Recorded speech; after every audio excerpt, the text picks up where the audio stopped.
సోదరిమణి మాజీ మంత్రివర్యులు ఈస్ట్ నియోజకవర్గం మాజీ శాసనసభ్యురాలు కూడా సురేఖ గారి నాయకత్వం ఇంత అద్భుతమైన కార్యక్రమాన్ని ఏర్పాటు చేసి వరంగల్ ఈస్ట్ నియోజకవర్గం మీద కాంగ్రెస్ పార్టీ జెండాను రెపరెపలిపిస్తామని చెప్పి సంపూర్ణమైన విశ్వాసాన్ని నమ్మకాన్ని కలిగించి ఇంత గొప్ప కార్యక్రమాన్ని ఏర్పాటు చేసిన మీకు అందరికీ మనస్ఫూర్తిగా ధన్యవాదాలు మిత్రులారా। ఈ కార్యక్రమానికి పెద్దలు వరంగల్ ఇన్ఛార్జ్ అంజన్ కుమార్ యాదవ్ గారు, సిరిసిల్ల రాజయ్య గారు, దొమ్మాటి సాంబయ్య గారు, వేం నరేందర్ రెడ్డి గారు, నాని రాజేందర్ రెడ్డి గారు, మా సోదరిమణి సీతక్క గారు, ముఖ్యమైన నాయకులందరూ, అదేవిధంగా పార్టీ కార్యకర్తలందరూ కూడా ఈ కార్యక్రమంలో పాల్గొని కాంగ్రెస్ పార్టీకి అండగా నిలబడ్డందుకు మీకు అందరికీ ధన్యవాదాలు మిత్రులారా। ఈ వరంగల్కు వందల సంవత్సరాల చరిత్ర ఉన్నది, సాంస్కృతిక కట్టడాలు ఉన్నాయి, చారిత్రాత్మకమైన నిర్మాణంలో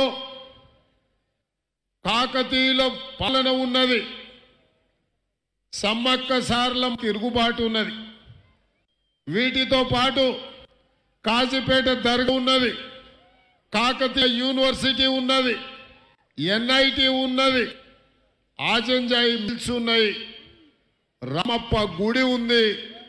ఇంత అద్భుతమైన కలయిక వరంగల్ నియోజకవర్గం, ఇంత గొప్ప చరిత్ర కలిగిన వరంగల్ నియోజకవర్గంలో ఆనాటి చరిత్ర చూస్తే వంగర బిడ్డ పివి నరసింహారావు గారి కాడి నుంచి మొదలు పెడితే కాంగ్రెస్ పార్టీలో అధిరథ మహారథులు ఈ జిల్లా నుంచి ప్రాతినిధ్యం వహించి రాష్ట్ర దేశ రాజకీయాలనే ప్రభావితం చేసింది, దేశ నిర్మాణంలో పునాదిరాళ్లుగా ఈ దేశ అభివృద్ధిలో తమ వంతు పాత్రను పోషించింది। ఒకప్పుడు ఎక్కడికి వెళ్ళినా హైదరాబాద్ తర్వాత అంత గొప్ప నగరంగా పేరు ప్రఖ్యాతులు ఉన్న వరంగల్, రాజకీయంగా చైతన్యం ఉన్న వరంగల్, దేశ రాజకీయాలలో 3వ పార్లమెంట్, ఇప్పుడు జరుగుతున్నది 17వ పార్లమెంట్, కానీ ఆనాడు 3వ పార్లమెంట్ లోక్సభలో రామసహాయం సురేందర్ రెడ్డి గారు నేతృత్వం వహించారు। ఈ రోజు కూడా వారు క్రియాశీలక రాజకీయాలలో కాంగ్రెస్ పార్టీలో ఉన్నారు। ఇంత మంచి చరిత్ర ఉన్న ఈ వరంగల్కు 2014లో మీకు గ్రహం పట్టింది సోదరులారా। ఇయాల చంద్రుడులాగా వెలిగిన ఈ వరంగల్ ప్రాంతము 2014లో చంద్రశేఖరరావు నాయకత్వంలో ఈ వరంగల్కు ఘనం పట్టింది। ఒకప్పుడు ఆజంజాయి ఇందులే కాదు, ఈ ప్రాంతంలో కొత్తవాడ మా పద్మశాలి సోదరులను కశ్మీర్ నివాసీల కంటే కూడా అద్భుతమైన నగిశీలతో గొప్ప కళాకారులు అక్కడి నుంచి ప్రపంచానికే ఎగుమతులు అందించిన చరిత్ర మా పద్మశాలి సోదరులకు।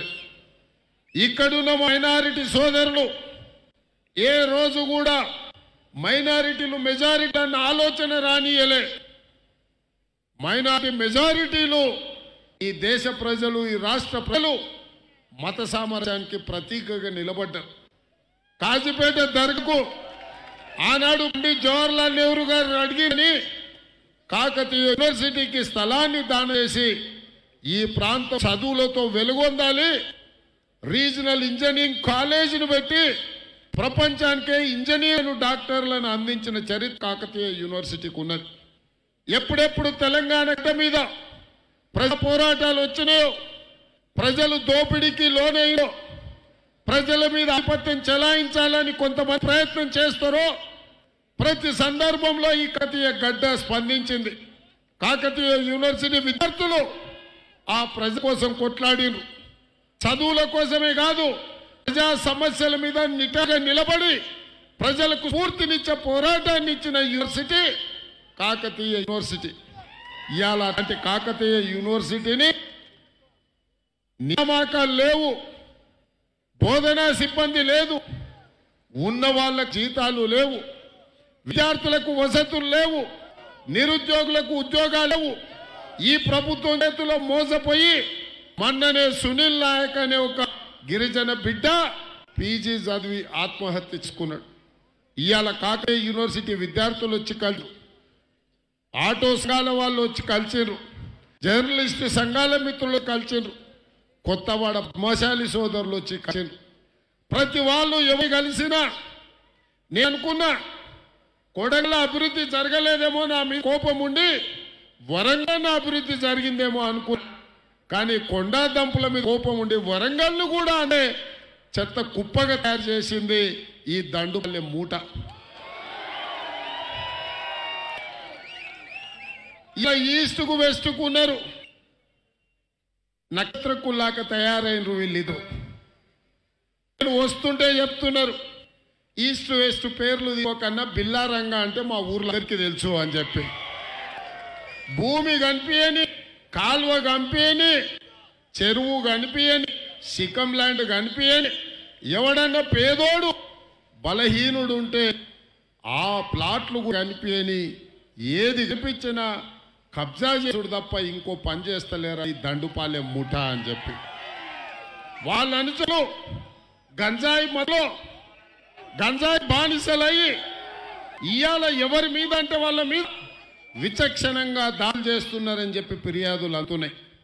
ఇవాళ కొనాడే తెలంగాణ, పోగడ్డ తెలంగాణ, పౌరుషానికి మారుపేరైన తెలంగాణ ఈ దండుపాలెం ఈ బిర్లా రంగాలు, ఈ దోపిడీ దొంగలు ఇవాళ ఈ గడ్డకు అవసరం. నేను అడుగుతున్నా, ఈ గౌరవం కోసమేనా, ఇలాంటి పాలన కోసమేనా వందలాది తెలంగాణ బిడ్డలు ఆత్మ బలిదానించుకొని తెలంగాణ వందలాది బిడ్డలు ఆత్మ బలిదానం చేసుకొని తెలంగాణ రాష్ట్రం సాధించిందా అని నేను అడుగుతున్నా. ఆలోచన చేయండి మిత్రులారా, ఈ తెలంగాణకి ఏం అవసరం, ఈ తెలంగాణ ప్రజలు ఏం త్యాగం చేసి తెలంగాణ తెచ్చుకున్నారు. ఇవాళ ఈ వరంగల్ జిల్లాలో ఎర్రబ దయాకర్రావు కావచ్చు, వినయ్ భాస్కర్ కావచ్చు, నరేందర్ కావచ్చు, రాజయ్య కావచ్చు, ధర్మారెడ్డి కావచ్చు, ఎవడన్నా రమేష్ కావచ్చు, ఎవరైనా కావచ్చు, ఏ పేరైనా తీసుకోండి, ఎవరైనా న్యాయంగా ప్రజలకు అందుబాటులో ఉండి సేవ చేస్తా మీరు ఆలోచన చేయండి. 2014 ముందు 2004 నుంచి 2014 తీసుకోండి, లేదా 2004 నుంచి 94 వరకు తీసుకోండి. ఆయల్లో ఉన్న ఎమ్మెల్యేలు, ఆయల్లో ఉన్న పరిస్థితులు, ఇయాల ఉన్న ఎమ్మెల్యేలు, ఇయాల ఉన్న పరిస్థితులు ఏందో ఒక్కసారి ఆలోచన చేయండి. ఇవాళ ఏముండే వీళ్లకు ఇవాళ ఈ 100,000 కోట్ల రూపాయలు వచ్చినాయి. దీనికి కారణం వరంగల్ ఉన్న భూములు ఆక్రమించుకోవడం కదా. ఆజంజాయిల్లో కార్మికులకు కోర్టు ఆదేశాలు ఇచ్చింది, వాళ్లకు పట్టాలు పంపిణీ చేయమని, వాళ్లకు మాత్రం చెయ్యలే.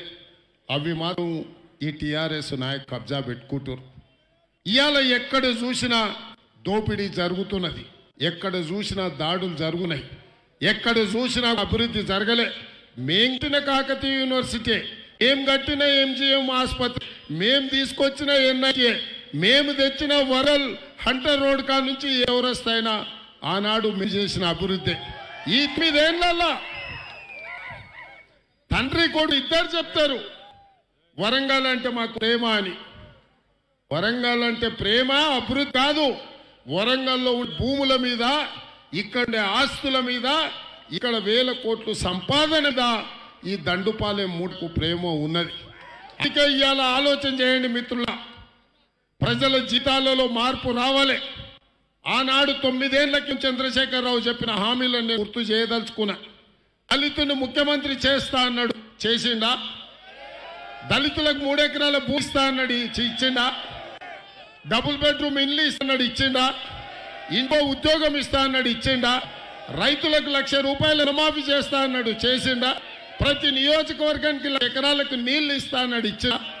ప్రతి నియోజకవర్గం 100 పడకల ఆసుపత్రి కడతాడు, కట్టిండా? గిరిజనులకు 12% రిజర్వేషన్ అన్నాడు, ఇచ్చిండా? మైనారిటీలకు 12% రిజర్వేషన్ ఇస్తా అన్నాడు, ఇచ్చిండా? మరి ఏ హామీ కూడా అమలు చేయలేదు. ఈ 9 ఏళ్లలో ఏది పిల్లలకు చేయలే. ఇదే కాదు, ఇవాళ కొత్త ఆసుపత్రి 1000 పడకలు అన్నాడు. అది ఎక్కడుందో, కాంట్రాక్ట్ ఇచ్చారో మీరు ఒక్కసారి ఆలోచన చేయండి. 9 ఏళ్లలో అమరవీరు స్థూపం కట్టలేకపోయిండు. 9 ఏళ్లలో అంబేద్కర్ విగ్రహాన్ని పెట్టలేకపోయిండు. 9 ఏళ్లలో కాళోజీ కళాక్షేత్రాన్ని పూర్తి చేయకపోయిండు. 9 ఏళ్ల ఏకశిల పార్కును జయశంకర్ గారి పేరు మీద అభివృద్ధి చేయలేకపోయిండు. 9 ఏళ్లలో వరంగల్లో నిర్మిస్తా అన్న కొత్త ఆసుపత్రి నిర్మించలేకపోయిండు. కానీ 9 నెలలల్లా 10 ఎకరాల పల్లగుట్ట చౌరస్తలో గడిని నిర్మించుకున్నాడు. 9 నెలల కొడుకుకు వాస్తు వస్తలేదని సచివాలయాన్ని నిర్మించుకున్నాడు. 9 నెలల ప్రతి భవన్లో ఇలా తనకు కావలసిన విలాసవంతమైన జీవితమే కాదు, గజ్వేల్లో ఫామ్ హౌస్ నిర్మించుకున్నాడు. 9 ఏళ్లలో 1000 ఎకరాల గజ్వేల్లో ఫామ్ హౌస్ తెచ్చుకున్నాడు. కొడుకు జన్వాడలో 500 ఎకరాల ఫామ్ హౌస్ తెచ్చుకున్నాడు. మీరు ఆలోచించండి మిత్రులారా. టీవీ వచ్చింది, పేపర్ వచ్చింది, ఫామ్ హౌస్ వచ్చింది, 1000 కోట్ల వ్యాపారాలు వచ్చినాయి, 100 ఎకరాల భూములు వచ్చినాయి, ప్రగతి భవన్ ఉంది, సచివాలయం వచ్చింది. 9 నెలల్లో ఇవి సాధించగలిగాడు. కానీ 9 ఏళ్లలో పేదోళ్ళ డబుల్ బెడ్రూమ్ ఇండ్లు కట్టాడు, అమరవీరుల స్తూపం కట్టాడు, ఇంటికొక ఉద్యోగం లేడు, రైతులకు రుణమాఫీ చేయడు, మైనారిటీల రిజర్వేషన్లు పెంచడు, ఏమి చెయ్యనప్పుడు ఇవాళ మనం ఇంకా పరిపాలనను భరిద్దామా? ఈ రావణ కాష్టం ఇట్లనే అగలాల్సిందేనా? దీనికి శాశ్వతంగా సమస్యకు పరిష్కారం చూపించాల్సిన అవసరం ఉందా లేదా? అందుకే మిత్రులారా, ఇవాళ తెలంగాణ తెచ్చిన నోన్కి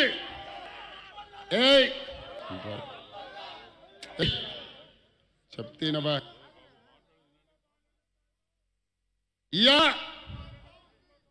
ఇవాళ ఆలోచన చెయ్యండి. తెలంగాణ తెచ్చిన నోన్కి 2 సార్లు అవకాశం ఇచ్చింది. కానీ ఆంధ్రప్రదేశ్లో చచ్చిపోయి, కేంద్రంలో అధికారం కోల్పోయి, తెలంగాణ సమస్యలు ఎదుర్కొంటూ తెలంగాణ ఇచ్చిన కాంగ్రెస్ పార్టీకి ఒక అవకాశం ఇవ్వాలని అవసరం ఉందా లేదా? మీరు ఆలోచించండి మిత్రులారా. తెచ్చినకి 2 అవకాశాలు ఇస్తే తెలంగాణ ఇచ్చినకి ఏం అవకాశం ఇవ్వ? మీరు ఆలోచన చెయ్యండి. అందుకే మిత్రులారా, నేను ఎక్కువ చెప్పదలుచుకో, కొత్త సంవత్సరం కొత్త ప్రభుత్వం, కాంగ్రెస్ ప్రభుత్వాన్ని ఏర్పాటు చేయాలి. ఈ ఏర్పాటు జరగాలంటే వరంగల్ ఈస్ట్ మీద కాంగ్రెస్ జెండా రేపలాడాలి. కొండా దంపతుల్ని మీరు ఆశీర్వదించాలి. వాళ్ళు మిమ్మల్ని వాళ్ళ పిల్లల్లాగా గుండెల్లో పెట్టుకొని, కడుపులో పెట్టుకొని చూసుకుంటున్న నమ్మకం, విశ్వాసం నాకు ఉన్నది. ఆనాడు రాజశేఖర రెడ్డి గారి దగ్గర వారి ప్రభుత్వంలో కొండ దంపతులకు ఎంత ప్రత్యేకమైన గౌరవం, గుర్తింపు నేను రేపు రాబోయే కాంగ్రెస్ ప్రభుత్వంలో కూడా కొండా దంపతి అదే గౌరవం, మర్యాద, అదే గుర్తింపు ఉంటుందని చెప్పి నేను చెప్పదలుచుకున్నాను మిత్రులా. అందుకే నేను ఇవాళ ఈ వేదిక మీద నుంచి చదల్చుకున్నా. ప్రతి పేదవాడికి కేసీఆర్ మోసం చేసి డబుల్ బెడ్రూమ్ ఇల్లు. కానీ కాంగ్రెస్ పార్టీ కొత్త సంవత్సరం, కొత్త ప్రభుత్వం, కాంగ్రెస్ ప్రభుత్వంలో పేదలందరికీ, ఎంతమంది పేదలు ఉంటే అంతమంది పిల్లలకు ఆనాడు వైఎస్ రాజశేఖర రెడ్డి గారు ఇందిరమ్మ ఇల్లు ఎట్లిచ్చిండో ప్రతి పేదవాడికి ఇందిరమ్మ ఇల్లు బాధ్యత. ప్రతి పేదవాడికి 5 లక్షల రూపాయలు ఇచ్చి ఇందిరమ్మ ఇల్లు కట్టించుకునే ఏర్పాటు చేసే బాధ్యత కాంగ్రెస్ పార్టీ తీసుకుంటుంది. ఆనాడు ఇచ్చినాం, రేపు ఇస్తాం. గది మా చరిత్ర, ఇది మా భవిష్యత్తు. ప్రతి పేదవాడికి 5 లక్షల రూపాయలు ఇందిరమ్మ ఇల్లు కట్టుకోవడానికి ఉచితంగా ఇవ్వడానికి కాంగ్రెస్ పార్టీ నిర్ణయం తీసుకుంది. అదేవిధంగా రైతులకు ఇవాళ అప్పుల్లో మునిగిపోయి గిట్టుబాటు రాక వేలాది మంది ఆత్మహత్యలు చేసుకుంటున్నారు. అదే రైతులకు అప్పుల బాధ నుంచి విముక్తి కలిగించడానికి, ఆత్మహత్యలకు శాశ్వతంగా పరిష్కారం చూపించడానికి 2 లక్షల రూపాయలు ప్రతి రైతుకు రుణమాఫీ చేసే బాధ్యత కాంగ్రెస్ పార్టీ తీసుకుంది. అదేవిధంగా ఆనాడు పెద్దలు వైఎస్ రాజశేఖర రెడ్డి గారు పేదవాడు ప్రభుత్వ దవాఖానకు పోతే శవమ ఇంటికి వస్తున్నాడని ప్రతి పిల్లవాడికి అపోలో, యశోద లాంటి ఆసుపత్రుల వైద్యం అందించడానికి ఆరోగ్యశ్రీ పథకాన్ని తీసుకొచ్చిండు. దాన్ని చంద్రశేఖర్ నిర్వీర్యం చేసిండు. అందుకే మళ్ళీ ప్రతి పిల్లవాడికి ఆరోగ్యశ్రీ పథకం అమలు చేసి 5 లక్షలు ఉచిత వైద్యానికి 5 లక్షల రూపాయలు ఉచిత వైద్యానికి కాంగ్రెస్ పార్టీ ఇవ్వడం జరుగుతుంది. అదే విధంగా మిత్రుల రాష్ట్ర ప్రభుత్వంలో 2 లక్షల ప్రభుత్వ ఉద్యోగాలు ఖాళీలు ఉన్నాయి. సంవత్సరం తిరిగే లోపల ఈ 2 లక్షల ప్రభుత్వ ఉద్యోగాలన్నిటి నోటిఫికేషన్లు ఇచ్చి శాశ్వతంగా ఉద్యోగ ఖాళీ భర్తీ చేసి ప్రతి నిరుద్యోగ యువతి యువకులను ఆదుకునే బాధ్యత కాంగ్రెస్ పార్టీ తీసుకుంటుంది. అదే విధంగా యాత్ర మొదలుపెట్టినప్పుడు మా అక్కలు, మా ఆడపడుచులు చాలా మంది, వేలాది మంది వచ్చారు. మా యువకుల ఉత్సాహంతో మా అక్కలు దూరంగా నిలబడి చూస్తారు. గీడ కొద్దిమంది మా సోదరి మనులు, వాళ్ళ బాధ నాకు తెలుసు. నేను నడిచేటప్పుడు అడుగుతున్నా, అక్క సంసారం ఎట్లా నడుస్తుందంటే, ఏముంది మంచి నూనె ప్యాకెట్ 2 నూరులు అయింది, సిలిండర్ 12 నూరులు అయింది, ఉప్పు పప్పు బెల్లం చింతపండు చెప్పేటట్టే లేదు, కందిపప్పు 50 రూపాయలు అయిందని చెప్తుంది. సంచి నిండా రూపాయలు తీసుకుంటే కొంగుల కూరగాయలు తెచ్చే పరిస్థితి ఉంది, సంసారం నడిపే పరిస్థితి లేదు. ఇక ఇంటి ఆయన ఏమనేటట్టు లేదు. తెచ్చిన కూలీ తీసుకొని పోయి వచ్చి పెన్షన్ తీసుకొని పోయి బెల్ట్ షాప్ వన్కే ఇస్తామని పాపం తగలబడా.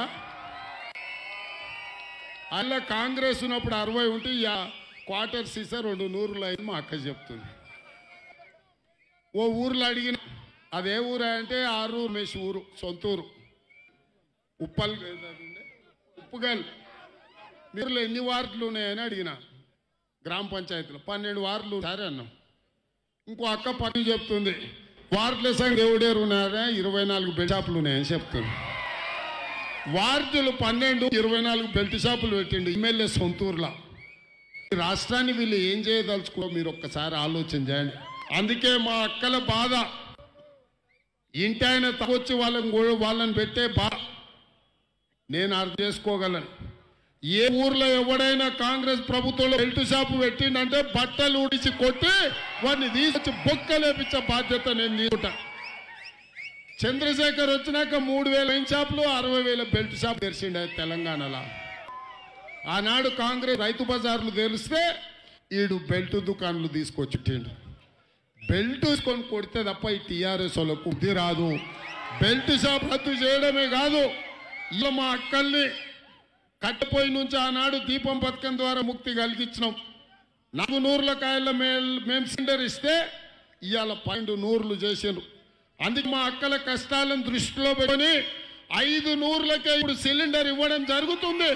పేదవాడికి, ఆడబిడ్డల కన్ను చూడడానికి కాంగ్రెస్ పార్టీ అధికారంలోకి వచ్చి 5 నూరుల సిలిండర్ ఇచ్చే బాధ్యత కాంగ్రెస్ పార్టీ తీసుకుంది. అదేవిధంగా ఉద్యోగ సంఘాలు వచ్చాయి. మా పెన్షన్ విధానం బాగలేదు, న్యూ పెన్షన్ స్కీమ్తో మేము మునిగిపోతున్నాం. అదాని అంబానీలు మా జీతభత్యాలు, మా పెన్షన్లు కొల్లగొడుతున్నారు కాబట్టి న్యూ పెన్షన్ స్కీమ్ వద్దు, ఓల్డ్ పెన్షన్ స్కీమ్ కావాలన్నారు. అందుకే ఈ వరంగల్ వేదిక ఎత్తున ఇక్కడ ఉద్యోగస్తులు ఎక్కువ. ఉద్యోగ మిత్రులారా, ఉద్యోగాలు పదవీ విరమణ చేసిన తలారా మీరు ఆలోచన చేయండి. కాంగ్రెస్ పార్టీ అధికారంలో ఉన్న రాష్ట్రాలలోనే, అది హిమాచల్ ప్రదేశ్ కావచ్చు, రాజస్థాన్ కావచ్చు, ఛత్తీస్గఢ్ కావచ్చు, జార్ఖండ్ కావచ్చు, ఎక్కడెక్కడ కాంగ్రెస్ పార్టీ ఉందో న్యూ పెన్షన్ స్కీమ్ ను రద్దు చేసి ఓల్డ్ పెన్షన్ స్కీమ్ ను తీసుకొచ్చినాం. కంట్రిబ్యూటరీ పెన్షన్ స్కీమ్ ను తెచ్చి మళ్ళీ మీ పెన్షన్ విధానాన్ని, ఓల్డ్ పెన్షన్ స్కీమ్ ను పునరుద్ధరించే బాధ్యత మాది. మీ జీవితాలలో ఇంత గొప్ప మార్పు జరగాలి అంటే మరి మీరు ఆలోచన చెయ్యాలి. ఇతరమ్మ ఇళ్లకు 5 లక్షలు రావాలన్నా, రైతులకు 2 లక్షల రూపాయల రుణమాఫీ జరగాలన్నా, ఆరోగ్యశ్రీ పథకానికి 5 లక్షల ఆర్థిక మద్దతు జరగాలన్నా, 2 లక్షల ఉద్యోగాలు భర్తీ జరగాలన్నా 500కే సిలిండర్ మీకు రావాలన్నా మీకు ఓల్డ్ పెన్షన్ స్కీమ్ అమలు జరగాలన్నా ఇన్ని మంచి పనులు చేయాలంటే మీరు ఒక్కటే మంచి పని చెయ్యాలి కదా. ఆ మంచి పని ఏంది మిత్రులారా మీరు చెప్పండి. మీరందరు సమా ఆ ఒక్క పని కాంగ్రెస్ ను గెలిపించడం. తెలంగాణ తెలంగాణకి 2 సార్లు ఇచ్చిండ్రు. తెలంగాణ ఇచ్చిన కాంగ్రెస్ కు ఒక్క అవకాశం ఇవ్వండి, కాంగ్రెస్ పార్టీ గెలిపించండి. ఈ తెలంగాణలో మళ్ళీ వైభవం తెచ్చి ఇందిరమ్మ పాలన తెచ్చే బాధ మేమందరం తీసుకుంటాం. మీరందరు సిద్ధమేనా?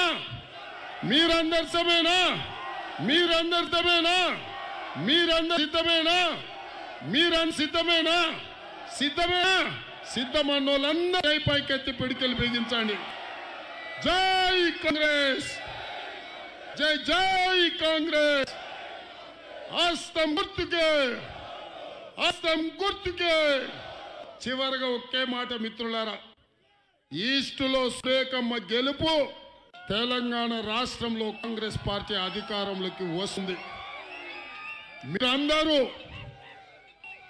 రాజశేఖర రెడ్డి గారికి ఓటు వేయాలన్నా, సోనియమ్మకు ఓటు వేయాలన్నా, కాంగ్రెస్ పార్టీకి ఓటు వేయాలన్నా, కొండా దాతలకు ఓటు వేయాలన్నా, రేవంత్ రెడ్డిని గెలిపించాలన్నా వరంగల్ ఈస్ట్ కాంగ్రెస్ గెలవాలి. మీ అందరూ నాకు సంపూర్ణమైన విశ్వాసం నమ్మకం వచ్చింది, గెలిపారని మరొకసారి ధన్యవాదాలు తెలియజేస్తూ సెలవు తీసుకుంటూ మిత్రులారా. హాయ్ ఫ్రెండ్స్, మా టుడే టుమారో యూట్యూబ్ ఛానల్ చూస్తున్నందుకు చాలా థ్యాంక్స్. మరిన్ని లేటెస్ట్ వీడియోస్ కోసం వెంటనే సబ్స్క్రైబ్ చేయండి. అలాగే ఈ బెల్ ని కూడా రింగ్ చేసేయండి. మా నోటిఫికేషన్స్ అన్ని మీ మొబైల్లో వస్తాయి. అలాగే మా వీడియోస్ మీకు నచ్చితే లైక్ చేయండి, షేర్ చేయండి, నచ్చకపోతే కామెంట్ చేయండి.